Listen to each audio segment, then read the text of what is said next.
Bonjour Monica, on se retrouve à nouveau pour parler dans Entrepreneurs en série de WeCrashed. Et aujourd'hui, on va évoquer ensemble les dangers Ouais. de l'effet domino des financements. WeWork a été extrêmement bien financé de façon complètement dingue, a perdu énormément d'argent. Comment est-ce que son fondateur a réussi finalement à convaincre autant de gens aussi brillants et à la tête de autant de réussites de l'accompagner dans finalement de ce précipice quelque part pour créer WeWork. Exactement. Il y a quelque chose qui reste à la fois de l'ordre de la fascination, d'où la série. D'ailleurs, qu'au départ, c'était un podcast, The Fall and the Rise, The Rise and the Fall plutôt of WeWork. Et en fait, ce qui est complètement stupéfiant, c'est mais et là, une fois qu'on est au bout de l'histoire, c'est toujours facile aussi de juger. Remettons les choses a posteriori, on devrait être tous milliardaires, on saurait tout ce qu'il fallait faire ou pas faire. Donc ça, c'est clair. En revanche, c'est évidemment la fascination pour la série, c'est mais comment est-ce qu'il a réussi à lever autant de fonds? Je dirais, à un moment donné, il y a ces fameux épisodes où toutes les 4 minutes, je dirais à peu près, vous avez un écran noir, hyper temps, on perd temps, on perd temps, et les chiffres continuent à grimper. C'est astronomique et on est là en train de se dire, mais ok, là, à ce niveau de spéculation, l'argent n'existe pas, mais enfin, quand même, à un moment donné, quelque chose va quand même arriver et on est dans un pur modèle spéculatif. Donc, évidemment que ça va arriver. Néanmoins, ce qui est assez intéressant, c'est voir lui, il apprend les investisseurs. Il connaît pas grand-chose. Il apprend pas tout seul parce que il est certainement beaucoup plus entouré et mieux informé techniquement que la série ne le montre.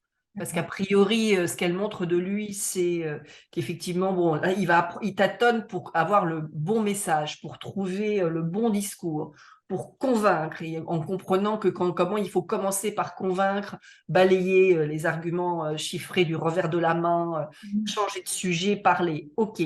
Mais lui, son propre montage financier qui va lui le protéger quand même, puisqu'il garde la main mise très largement sur l'actionnariat de la boîte. Et quand il faudra le mettre dehors, il va falloir qu'il sorte un sacré chèque pour le faire sortir, c'est le cas de le dire. Et ça, effectivement, on ne voit que les résultats et on imagine bien qu'il ne l'a pas imaginé la nuit dans son sommeil. Il doit être, très certainement, il a dû être très bien conseillé. Et ça, on peut regretter de ne pas avoir vu cet aspect de technique vraiment de montage financier capitalistique extrêmement élaboré. Alors, on a l'impression qu'on comprend un petit peu que par la famille de Oui, cette femme qui probablement. est très implantée dans les affaires, très implantée dans Ouais, l'immobilier aussi, il y a quand même s'ils ne sont pas toujours d'accord avec ce qu'il fait, euh, ouais. il y a quand même un amour pour leur fille qui font qu'ils n'ont pas, probablement pas laissé tomber et mis entre de bonnes mains. Non, très Il y a pas un certainement. réseau Parce qui vient qu'on là. ne voit que le résultat où d'un seul coup on découvre, un peu comme les investisseurs. Alors là, pour le coup, on peut être stupéfait que les investisseurs l'aient pas vu. Donc il fallait quand même que ça soit un montage assez sioux, assez sioux là-dessus pour le protéger lui. Donc les investisseurs tombent de leur chaise parce que quand ils veulent son départ, d'abord ça va pas être facile et puis ensuite il va falloir qu'ils sortent un sacré chèque pour arriver et tout le monde va devoir sortir des sacrés chèques pour se débarrasser entre guillemets de lui, c'est plus qu'un parachute doré. Donc c'est vrai que ça c'est une partie, on voit que le résultat de tout un montage qui nous échappe un petit peu et dont on voit le résultat qui évidemment est stupéfiant parce qu'on s'attend à ce qu'il soit à la rue dehors. À un moment, il pense l'être et puis non. Et la preuve, c'est que dans la vraie vie, comme on dit, aujourd'hui, il remonte et il a remonté des fonds et il se relance avec des grosses entreprises. Et donc, il trouve quand même ses fonds, il convainc les investisseurs. Certes, il y a l'aspect que toujours, dont on a déjà parlé à plusieurs reprises, que les échecs apprennent Bien et sûr. que pas parce que vous avez planté une boîte que vous ne pouvez pas en remonter une. Bon, là quand même, c'est pas planter un peu, mais ok, d'accord, on note. Néanmoins, il y a quand même aussi d'autres aspects, et là, on ne peut que partir dans des suppositions ou essayer de comprendre, ce qui rend la série fascinante. Bien sûr. C'est cette part de mais comment il a fait, mais comment il a fait, qui rend là. Parce que quand même, autour, c'est un peu la terre brûlée, c'est le moins qu'on puisse dire. On Alors, a en vraiment revanche, ce qui est l'impression qu'il y a- intéressant, c'est ça, c'est les investisseurs, il va apprendre. C'est Il ça. va apprendre comment leur parler. Au début, Et quand la boîte commence à marcher, c'est comme ça qu'il va commencer à rencontrer, c'est comme Benchmark Capital, hein, il va rencontrer ses premiers gros investisseurs. Donc, comment il va réussir à les convaincre, avec beaucoup de com, beaucoup de choses, mais ça, c'est vraiment intéressant. Il apprend comme toujours, hein, il écoute les noms et il écoute ceux qui fondent les noms et il revient à la charge. Il refait le truc, il reparle du truc, il balaie. Il a quand même le don de toujours balayer du revers de la main les chiffres comme si ceci n'avait strictement aucune importance. Quelque part, il n'a pas tort. Bah, finalement, les montants enfin, qu'ils investissent sont tellement surréalistes que Eh oui, finalement, l'histoire des chiffres, il y a trop donc de temps à compter. il n'a pas non plus tort. Et en fait, après, les dominos, hein, c'est sur un peu mon image, hein, les dominos, parce qu'après, il va rajouter la spéculation, hein. En fait, il pose une question qui est assez intéressante, qui est une vraie question pour tout entrepreneur, c'est le coût de l'acquisition client. Ça, c'est un gros sujet, ouais. C'est un gros sujet, hein. Il y a deux choses. Il y a le coût de l'acquisition client qui est lié complètement à un problème de qu'est-ce qu'une croissance, qu'est-ce qu'une bonne croissance, qu'est-ce que veut dire l'ultra-croissance.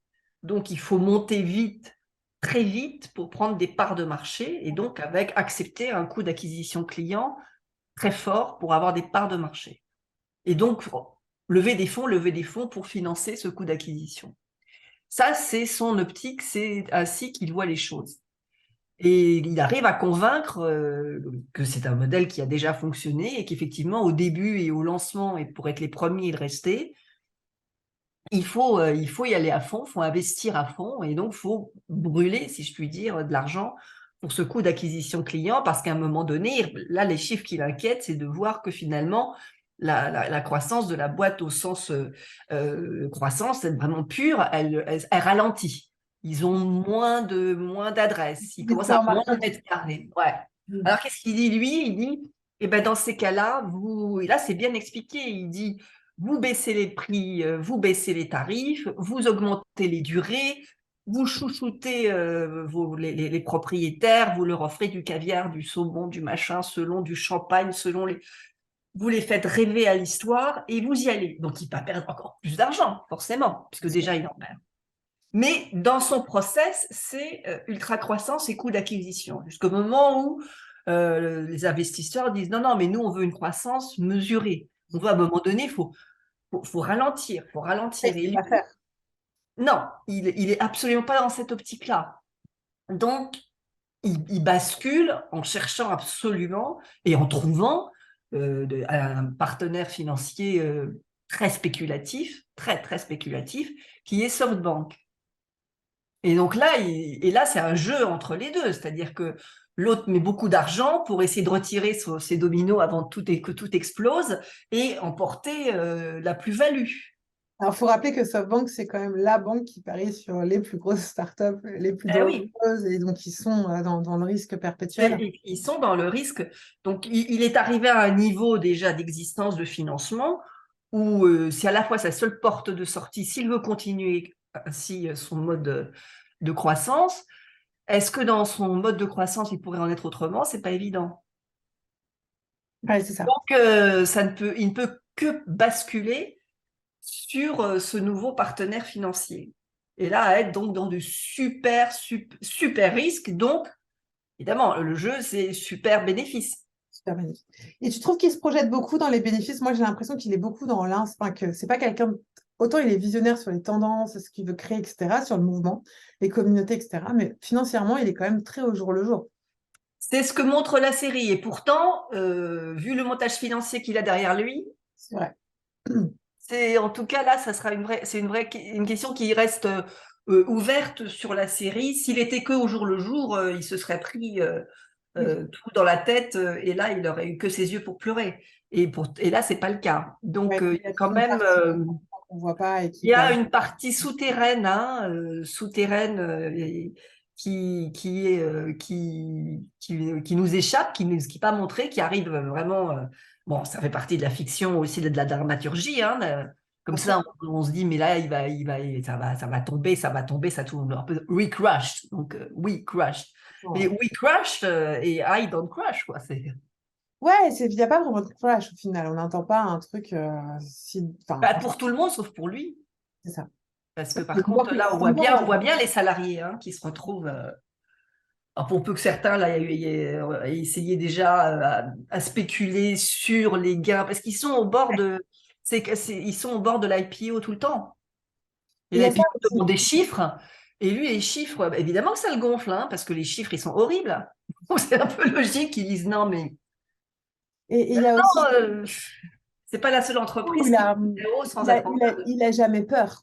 Il n'y a aucune inquiétude C'est un joueur, c'est un joueur. éventuellement à la fin, quand on lui dit voilà, ça va être, ça sent la fin, on sent un peu de stress, mais sinon, il aime Ah, ça. oui, à la fois, c'est-à-dire qu'il vit dans des montées d'adrénaline invraisemblables. Les moments où il rentre, où il est complètement bon, c'est une vie de dingue. C'est vraiment une vie de dingue. Et c'est là où elle est là aussi.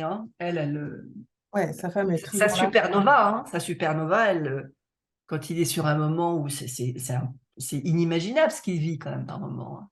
Je veux dire, d'un point de vue stress, c'est complètement incroyable. Et elle est là pour lui dire non, non, t'es une supernova, t'es ailleurs. Eux, ils te comprennent pas. C'est ça. Il faut se mettre une sorte de niveau alors, Ah oui, oui, ils sont dans une bulle. ailleurs pour tenir le coup et Faut les réussir. voir arriver tous les deux, se tenant par la main, lui pieds nus, elle dans ses tenues, tout ça, avec l'armada d'assistants, d'aide, des nounous, des machins, toutes les personnes qui. Faut voir son réveil, c'est des trucs qui sont. Le début, vraiment, le premier épisode, les tout premiers instants, là, où on le cherche partout, on ne sait pas où il est, et on plonge dans sa maison avec tout des tas de. C'est N'importe grand délire, enfin, c'est quoi. complètement C'est quelque délirant. chose c'est même pas quelque chose qui, pour le coup, Et ils ont. qu'elle entretient, elle aussi. Voilà, Elle c'est ça. l'entretient. Elle l'entretient. Et de l'autre côté, c'est comme ça que ça tient. C'est ça. C'est là où c'est incroyable. C'est ça. Dans une autre dimension Complètement une autre réelle, dimension. financière. Je suis sûre que ça sera théorisé bientôt. Le Non, truc. non, mais c'est sûr parce que c'est pas bon, mais faut pas oublier quand il lance sa boîte, on est juste en 2010, on est juste dans la comète de fin de l'explosion des subprimes. Et ça montre, évidemment, à chaque fois, il y a un moment donné où quand tout s'écroule, et puis la spéculation repart. Je veux dire, là, c'est. Donc, il sait se mettre dans le bon virage de la spéculation financière. C'est quand même ça aussi qui existe. Et là-dessus, il est pas, il est sacrément bien conseillé quand même. Même Et si ça, ça reste, on attend le documentaire sur les comment, coulisses des montages financiers, puisque là, on sait que il est parti avec un pactole hyper impressionnant. Tu me disais tout à l'heure, je crois que c'est 1,7 milliard de dollars. oui, voilà, c'est quand même ça. On peut imaginer que ça laisse le temps de voir venir. Et ça laisse le temps de voir relire. Mais en plus, il relance une société dans Ah la oui, bien sûr. qu'il a, j'imagine, Il un peu a, lancé, mais il continue à lever des fonds. oui, oui, puis il a une revanche à prendre. C'est ça. Il a une revanche à prendre. Je veux dire, il a besoin d'exister. Il a besoin, pour exister, il faut qu'il soit sous les. Il peut pas simplement. Enfin voilà, en plus il est jeune, il a une revanche à prendre depuis le début. Il a une revanche à prendre après ça. Il a une revanche à prendre. Donc on n'a pas fini d'en entendre parler. Bah, écoute, moi j'ai hâte de découvrir la La suite suite. de Recrash, soit pour aller plus dans les détails sur c'est effectivement cet effet domino qui est quand même assez impressionnant.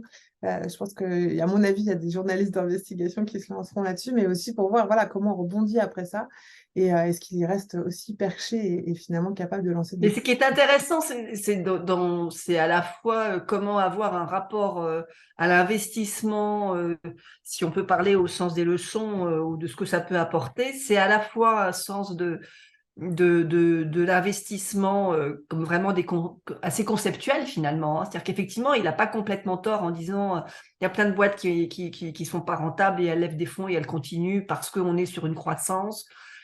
Et à la fois, c'est évidemment les pieds plus sur terre parce que faut essayer d'éviter ce qui leur arrive. Mais la série montre bien l'ambiguïté du système quand même, dans lequel il a bien trouvé effectivement la façon de se positionner et l'ambiguïté d'un système qu'il ne faut pas ignorer et qu'on peut aussi mettre à profit tant que voilà parce que ça fonctionne comme ça quand même aussi.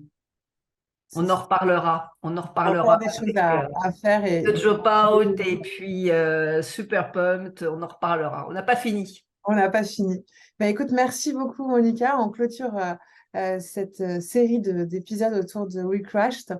J'espère que ça vous a plu autant que nous et Absolument. bientôt avec une C'est nouvelle sur Apple TV. sur Apple J'avais TV. oublié de dire. D'ailleurs, C'est ça sur va être Apple sur TV à Apple. propos de Exactement. grande société. En société, voilà. Merci beaucoup, Elodie. Super. À très bientôt. Au revoir. À bientôt.